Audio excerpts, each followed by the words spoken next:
Hello, it's Cate Stillman, and welcome back to the Yoga Healer podcast. On today's show, what are Ayurvedic herbs? This is part of our series on what is Ayurveda that goes deep into the three doshic theory. If you've been listening this month, you've heard what is Vata dosha, what is Pitta dosha, what is Kapha dosha, and if you're any of those body types, how to self-assess and how to really steer your own ship into greater and greater experiences of health and well-being.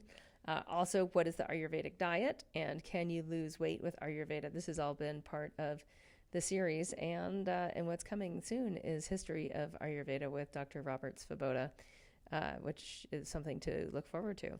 All right, if you missed last month I recorded a number of series on stress and sleep, stress and digestion, stress and spirituality, stress and yoga, stress, and I've gotten great feedback that it's super useful, especially for those who love learning the Ayurvedic perspective. And what I realized in doing the stress series was that there's so much that if you don't know much about Ayurveda, might be hard to understand. And so I decided to start at the beginning with the Ayurveda series this month. So listen to this and then listen to the stress series, and your wisdom will go deeper. Your Ayurvedic wisdom will go deeper. All right, and for those who don't know me, I started Yoga Healer in 2001 for personal and planetary thrive, and was bridging the schools of thought between yoga and Ayurveda for Westerners, and I've more or less been in the same place for about 20 years now. And I do a lot helping wellness pros, coaching other people in the Ayurvedic habits to help wellness pros get their patients, clients, and students better results a lot faster in terms of the wellness goals of the people that they're working with. And I also have my own coaching programs where I coach The Habits of Body Thrive, which is my first book, and where I also coach the Dharmic Path, which is my second book, called Master of You. And I'll be doing a series next month on Master of You, where I will break down what's in the book and what's in the teachings. And so if you're on a path of Dharma, of life purpose, make sure not to miss next month. All right, so today's show, Ayurveda and herbs. So when we organize these shows, what we're basically doing is looking for what are people actually searching for on the internet, on google.com. And what's handy is there's all sorts of keyword tools where you can actually see how many search terms are being used a month. And in Ayurveda, what are Ayurvedic herbs? This is being searched for a lot. And I think it's a funny question. And I'll get into a little bit why, and then I'll answer the question. What are they? So the reason I think it's a funny question is, like, what would make an herb Ayurvedic? Now, a plant growing on any part of the planet could be understood by the philosophy of Ayurveda and categorized in the way that Ayurveda categorizes herbs in order to create really powerful individual formulas for people as medicine. So in herb being Ayurvedic, what I find is often people are saying, hey, these certain herbs are Ayurvedic. Whereas I look outside my window, and if it's summertime, there's going to be thistle growing and chickweed growing and dandelions growing and all sorts of invasive edible weeds, which I would say are Ayurvedic herbs, even though they're not these herbs that might actually, some of them are categorized already by the Indian healing system in India. But if we actually look conceptually at, like, what is Ayurveda? Ayurveda is the science of life. So should it matter where an herb grows, right, to be a part of life? And so it doesn't really make sense for some herbs to be Ayurvedic and other herbs not to be Ayurvedic, right? To me, it's all life. And there's a really cool story many of you have heard who have studied Ayurveda, and it's the story. It's from a few thousand years ago. And the story is such that there's a new graduating class of Ayurvedic herbal healers, practitioners. And the final exam is to find a plant that has no healing properties.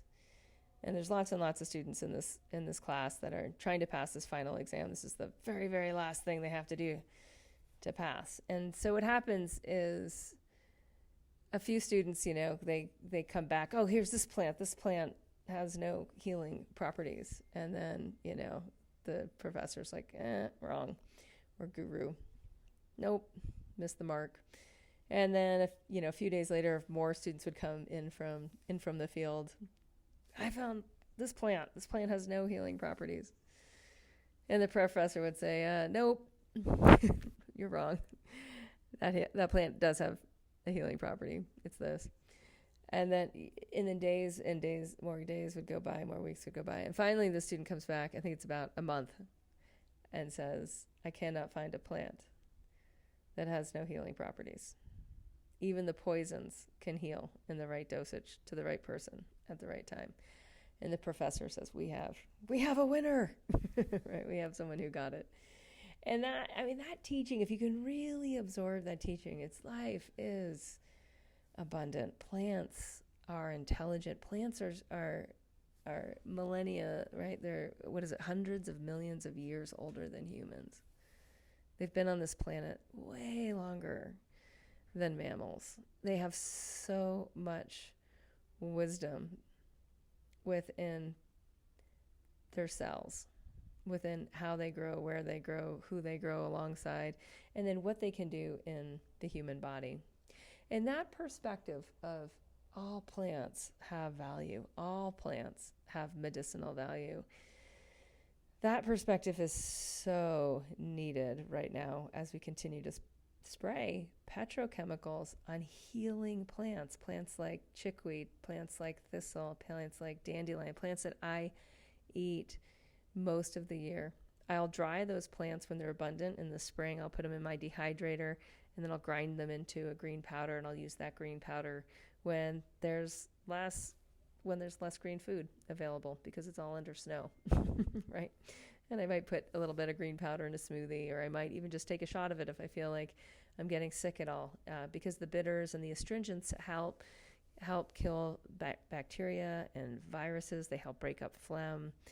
And just knowing how to use plants, knowing the language of plants. Is this plant demulcent? Is this plant astringent? Is this plant rejuvenative? Is this plant a detoxifier?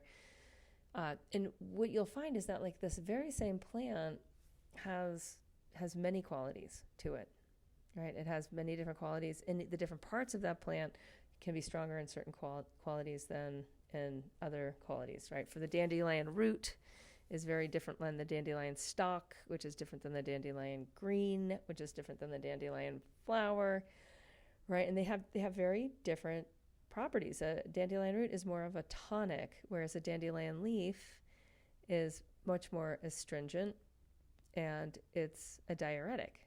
So simply understanding a bit more, the entire dandelion plant is rejuvenative, and when you roast a dandelion root, it loses some of its detoxifying properties, but it increases its rejuvenative properties. So just simply widening our perspective to all plants are part of the science of life.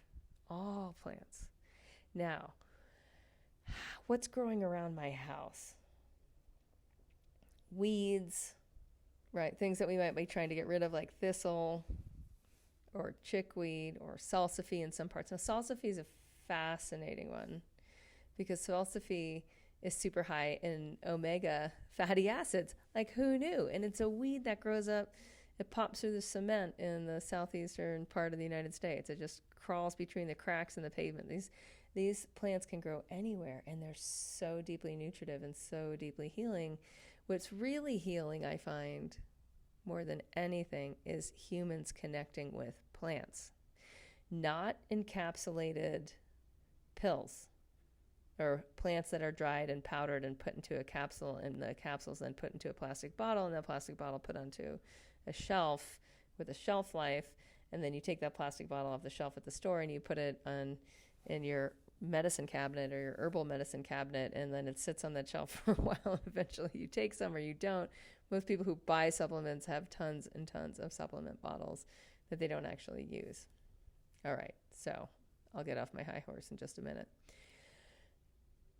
I like what Amadea Morningstar, who's a dear friend, she's one of our guest speakers in one of our guest teachers in our April Yogi Detox, and you can hear past episodes with her on the podcast.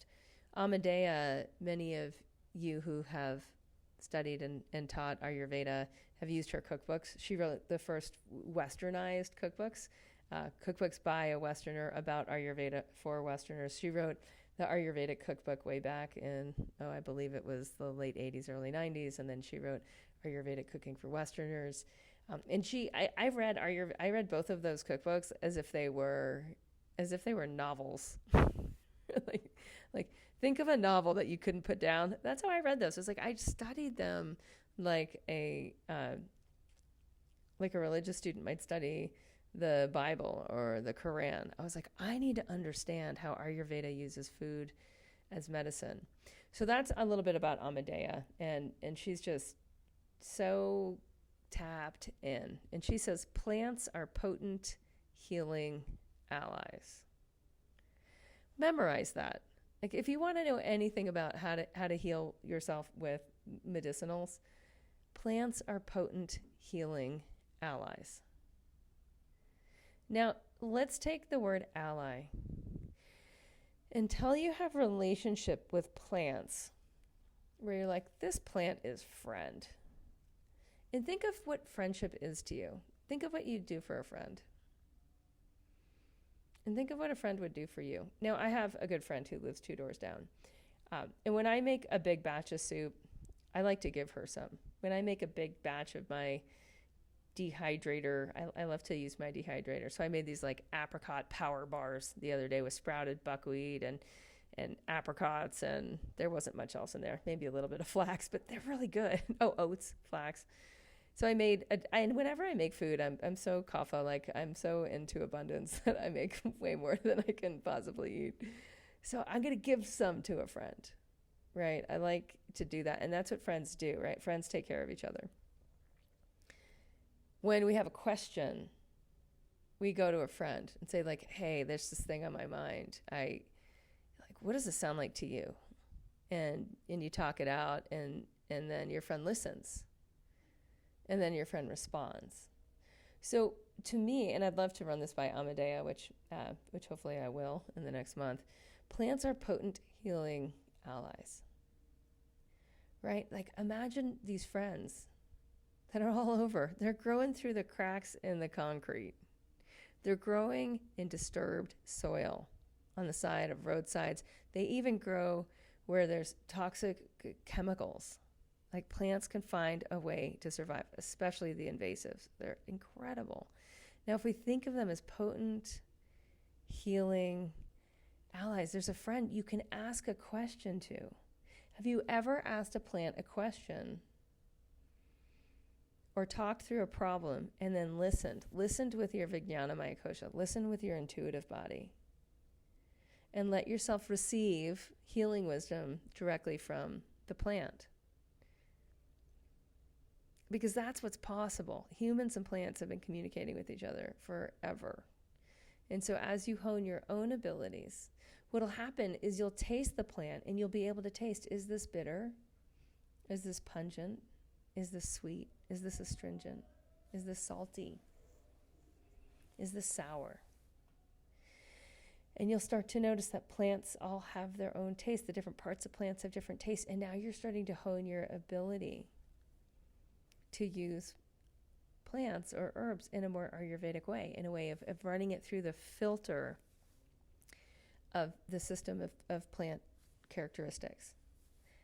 Now, once we can do that, like once we can connect with the plant and taste the plant, what we can start to notice is what effect does this plant have on my tissue? Like when you put it in your mouth, does it make your mouth more dry? Does it make your mouth more watery?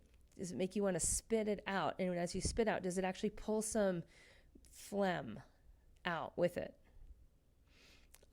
One of my favorite plants comes to mind that does that where I live, when I live in the Tetons in the summer, is the aspen leaf.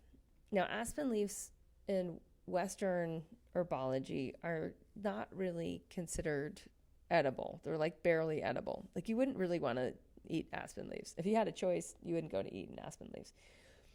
but they're not toxic. They're not like totally toxic. So plants have levels of toxicity. Now remember, I want you to remember back here. Remember the guy who figured out that all herbs are medicinal, even the poisons are medicinal when taken in the right amount? That's where it gets fascinating. So there's so many alkaloids in an aspen leaf that if you chew on it, which I often will do when I'm mountain biking and I notice like, my mouth is dry, or the tissue around my gum tissue, the tissue around my teeth doesn't feel as firm or toned, is I'll just like reach down or up or just straight out to the side, wherever the aspen leaves, can I grab one and put it in my mouth? And I'll chew it like a little chew, like chewing tobacco. And it taste is so intense. Whenever I give an aspen leaf or two to some, like, because the people I bike with, they're like, what are you eating now? And I give them one, they can't stand it. Like, that is the most intense, like, or sometimes they'll say disgusting or vile or something. And I'm like, oh my gosh, to me, it's medicine. Why? Because aspen is one of my potent healing allies. So I might chew it for just a moment or two. It'll get my saliva going. It has intense, bitter, and astringent and pungent taste, which are all the intense tastes. And then I will expectorate.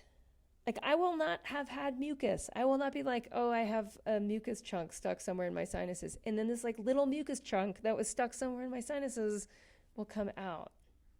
And my mouth will feel clean and I'll be able to breathe much more deeply, even though I thought I was already breathing deeply.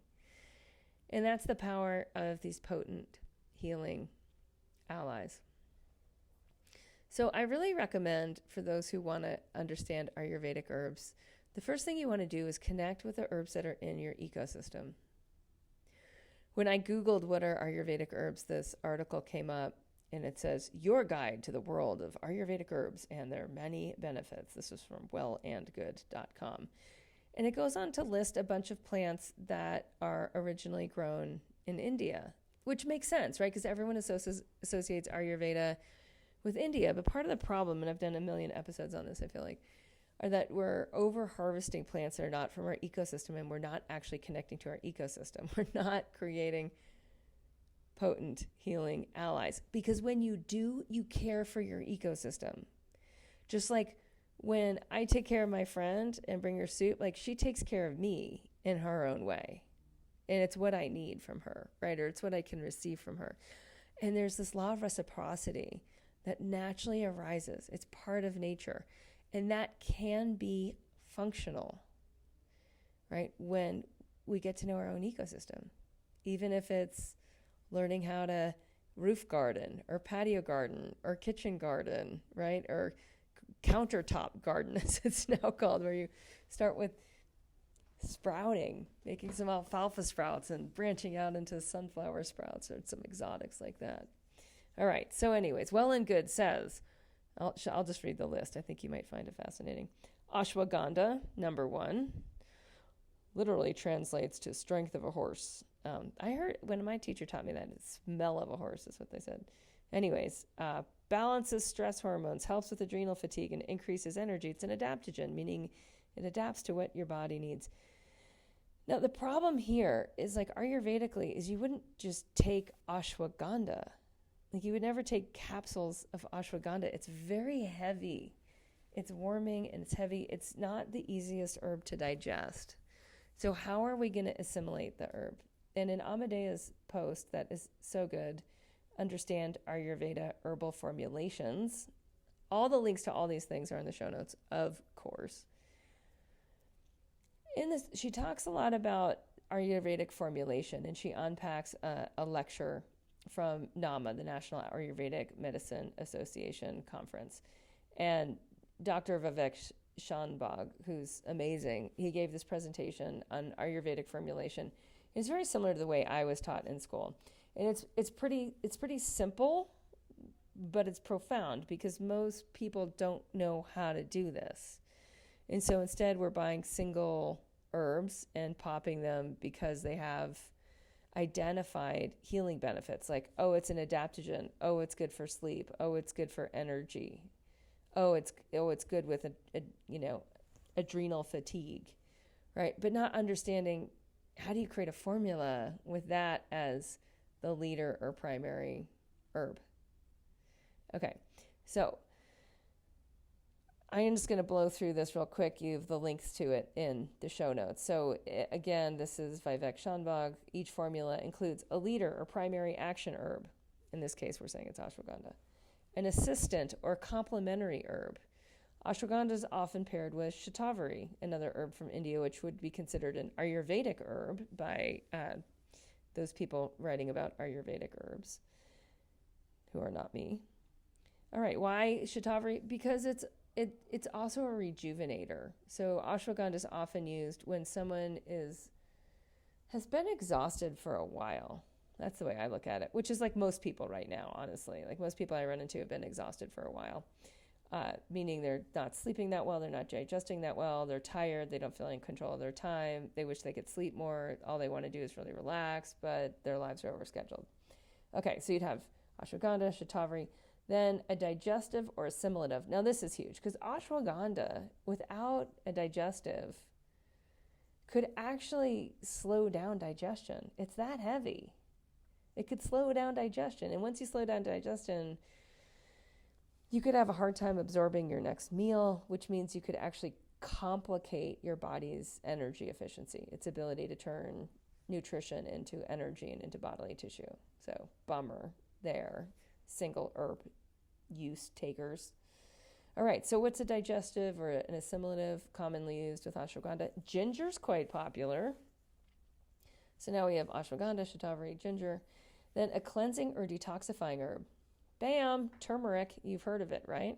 So turmeric's often used in this role, that it's cleansing. It is also a digestive. It has a slightly detoxifying action. Now, why would we want that? Well, ashwagandha and shatavari are pretty heavy. So if we have something that can actually lighten it up, then our ability for the body to take what it needs from the plant but not get bogged down by it, that's assisted. It's interesting, cleansing or detoxifying creates a different action or a different movement, a different motion in the body. If you think about it, like think about cleansing, say you're doing like a deep, let's say you're like scrubbing a pot, right? Like there's this back and forth action. It's a almost disturbing kind of action, like where you're trying to mix things up a little bit. Well, that mixing things up a bit can actually help the body then absorb the healing benefits, the adaptogenic benefits of the ashwagandha and the shatavari. So we're just making magic here. All right, then a rejuvenative or a tonic herb. So some rejuvenatives or tonics are surprisingly mild, like coriander, even fennel could be used in that role, which is also secondarily going to be digestive, meaning it'll help the body actually digest the chief and assistant or complementary herbs. Assistant herbs are also called assisting herbs. Why? Because they assist the main action of the leader or the chief herb. All right, so that's pretty much how it rolls, is when you're making an Ayurvedic herbal formula, you would have all of those different components in it. And anyone who's making Ayurvedic formulas, that's how they're thinking, is they're thinking like, okay, what do I want this formula to do? Who's the person in front of me? What's their nature? That's their prakruti. What's the nature of their imbalance? That's vikruti. What's the season, right? Like, is it hot out? Is it cold out? Is it windy out? Is it wet out? How old is this person? Like, what time of life are they in? And given all that, they would come up with a formula that would work great for that person. One thing I really want to highlight here is Amadea in this article nails it. Of course she does. When she says an herbal formulation is made up in quantity for each season to last a few weeks or a month or more, but not longer than a season. And it's interesting when you look at Western pharmacology. Many of you have heard of maybe a friend or a relative that went to the doctor and was like, you need to be on this prescription for the rest of your life. Maybe it was a thyroid prescription. Recently, someone in Body Thrive she's been trying to come off a sleep medication that she was put on 13 years ago. She's been trying to come off it for 3 years. Wow. Right? And if this is you, like my heart goes out to you. What I love about Ayurveda, besides everything, is that when we understand that plants are potent healing allies and that they're seasonal, that there's a time and a place for the right formula. And that making a formula, like I just gave you guys a super academic way to look at it, but as you do that and you apply that academia, you apply the philosophy of it, what happens is you start to intuitionally get how to create a formula. For those of you who are gardeners, like you know it in your cooking, like, oh, I'm going to add a little bit of this and a little bit of that into my herbal salad today, right? Oh, I want some of those fresh chive flowers and a little bit of mint, and oh, there's that fennel. I'm just gonna cut a little bit of the top off it, and oh, the onion has these little scallion kind of things. I'm gonna chop some of that up, and oh my goodness, the sorrel's amazing today, right? And you're naturally formulating from nature, and that's the point. Like we've only recently been as disconnected as we are right now, and that's kind of weird. So one of the healing experiences that to me is primal or primary, meaning it comes first, is reconnecting with the plants that are near you. That is healing in itself. Instead of thinking that like the most potent herbs that you want are thousands of miles away across an ocean in an ecosystem you don't live in, start to connect with what is happening in your ecosystem. Notice what's happening in the circadian rhythm, and the circadian rhythm in your ecosystem will start to heal you. Just spending time in nature, forest bathing, taking a walk. Right now, where I am, there's a ton of snow, and being in it, like being in the snow, allowing my body to assimilate, being outside for hours and hours and hours a day, and just assimilating, is you start to assimilate to like, oh my gosh, the trees are here too. The trees are outside all the time. And you start to tap into a resiliency, and it's a consciousness that these plants, these trees have, and this resiliency, if they've been here for so much longer, and it makes you grounded. And soon you notice you walk the earth and you're sleeping deeper and you're digesting better and you're less affected by stress, right? Stress is starting to leave your body. All right, I just said a lot. This making of the herbal formulas seasonally is so important to get, though. Like you're not supposed to take the same plants year round. You're supposed to have a living relationship to herbs. I'm just going to read this paragraph from Amadea's Understand Ayurveda Herbal Formulas, and she talks a little bit in this about, and read the whole blog post, because in it she talks a bit about Kate O'Donnell, another bestie in my Ayurveda sisterhood, from her everyday Ayurveda cookbook, some of her spice formulas. And I love this. So pay attention to spices, because they're the gateway drug between you and Ayurvedic herbal formulas. Okay, quote. This is from Amadea. Our digestive tract is the gateway to this healing. We use herbs before and or after meals in Ayurveda for different purposes. Given before meals, the intent is to enkindle digestive fire, dipana. Taken after meals, herbs burn toxins, destroy ama, pachana. Sometimes the same herbs can be used for both purposes. Yet to do this, they are used in different amounts or in different ways. Take Trikatu, the well-known Ayurvedic mix of dried ginger powder, black pepper, and pipali. Pipali is another pepper. A small dose of something like Trikatu, such as a pinch, given before food, does dipana, meaning it stimulates digestion. Whereas a larger dose, around a quarter teaspoon, given after food, does pachana, or improves digestion and absorption. That's from Dr. Ladd. A teaspoon or more of organic aloe vera juice prior to a meal may soothe a hot ulcer. 2 tablespoons after a meal with a therapeutic Ayurvedic herbal formula will carry the medicine deeper into all the tissues. Same plant, two different uses. So in Cate's book, Kate O'Donnell's Everyday Ayurvedic Cookbook, she has these lovely seasonal spice recipes to get you in the habit of making a little spice mixture to add to your foods within that season. So it's going to be seasonally pacifying. So right now, if you're in winter, spring, you would make that seasonal spice mix and start to add that to your foods. And it's just a great way to connect in that bridge between your potent herbal allies and your kitchen and your digestion. And it's a great way to start to understand that like herbs are everywhere. Plants are everywhere. These medicines are everywhere. And just start to use them, start to make little mixes and use them seasonally. If you like this episode, I suggest looking to the other episodes that we've done on invasive weeds. I have a bunch of blog posts and podcasts on that. And so that you can get more in touch with actually what's growing in abundance, right, in your ecosystem.